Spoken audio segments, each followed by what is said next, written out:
কৃপানকে উচিত শিক্ষা দিচ্ছে গীতা। সম্পূর্ণ জানতে ভিডিওটিতে একটি লাইক করে দেখতে থাকো।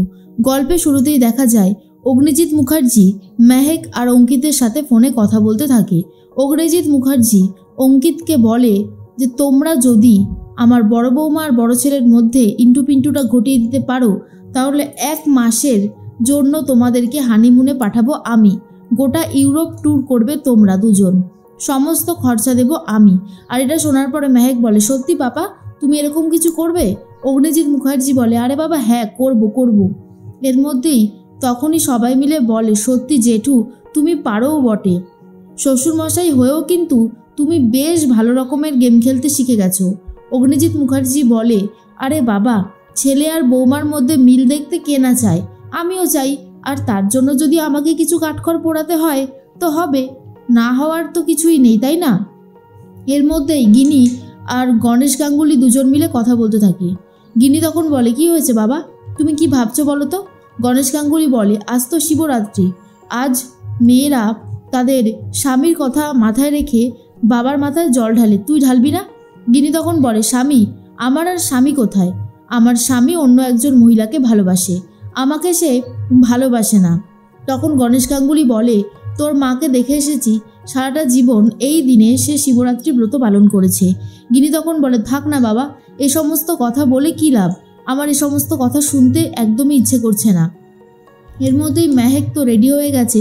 গিনি তখন বলে যে আমি যাই, এক কাজ করি, সবার চোখের আড়ালে গিয়ে জলটা ঢেলে আসি। গীতাও রেডি হয়ে চলে এসেছে। মেহেক তখন বলে একটা দারুণ গেম খেলতে চলেছি জানো গীতা বৌদি।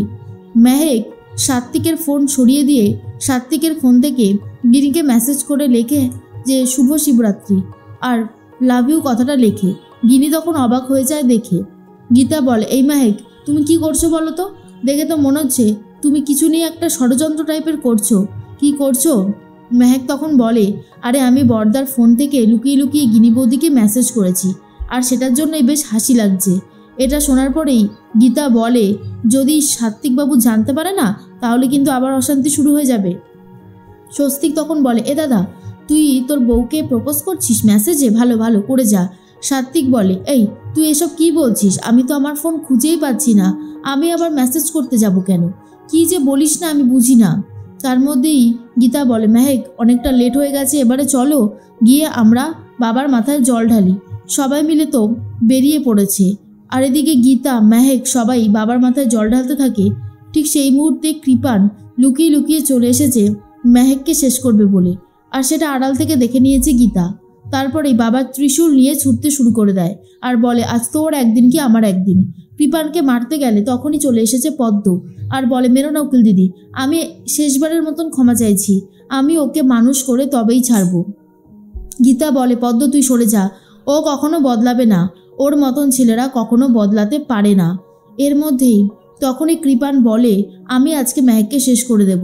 পদ্ম তখন বলে ভেবেছিলাম যে তুমি শুধরে যাবে, কিন্তু আমি বুঝতে পারছি তুমি শোধরাবে না। এই বলেই কৃপানকে ঠাস ঠাস করে চড় মারতে থাকে আর বলে চলো আজ আমি তোমাকে উচিত শিক্ষা দেব, তোমাকে তোমার বাবা মা মানুষ করতে পারেনি, আমি মানুষ করে দেব। গিনি চলে এসেছে বাবার মাথায় জল ঢালতে আর লুকিয়ে লুকিয়ে সাত্বিক সেটা দেখতে থাকে।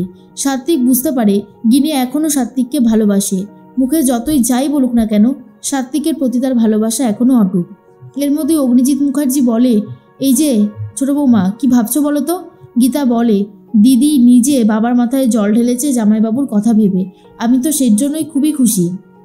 অগ্নিজিৎ মুখার্জি বলে সত্যি? এর মধ্যেই গিনি বলে কিরে তোরা এখানে দাঁড়িয়ে কি সলা পরামর্শ করছিস? গীতা বলে তা ভালোই তো জল ঢেলে এলি, আমাদের সাথে যেতে প্রবলেমটা কি হয়েছিল?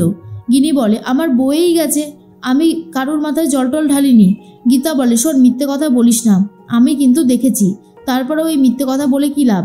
এর মধ্যেই অগ্নিজিৎ মুখার্জি বলে ভালো করেছো, আমার ছেলের মঙ্গলের কথা ভেবে এটা তুমি করেছো, খুব ভালো করেছো।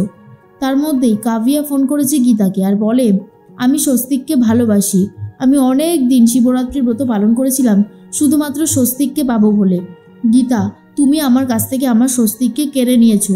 গীতা বলে স্বস্তিক তোমার কোনোদিন ছিলই না, স্বস্তিক বাবু শুধু আমাকে ভালোবাসে আর আমিও স্বস্তিক বাবুকে ভালোবাসি, তাই তুমি আর এসবের মাঝখানে এসো না কাভিয়া, তুমি যেমন দূরে চলে গেছো সেরকম দূরেই থাকো। কাভিয়া প্রচণ্ড রেগে যায় কিন্তু বারবার বলতে থাকে স্বস্তিক নাকি শুধুই কাভিয়ার।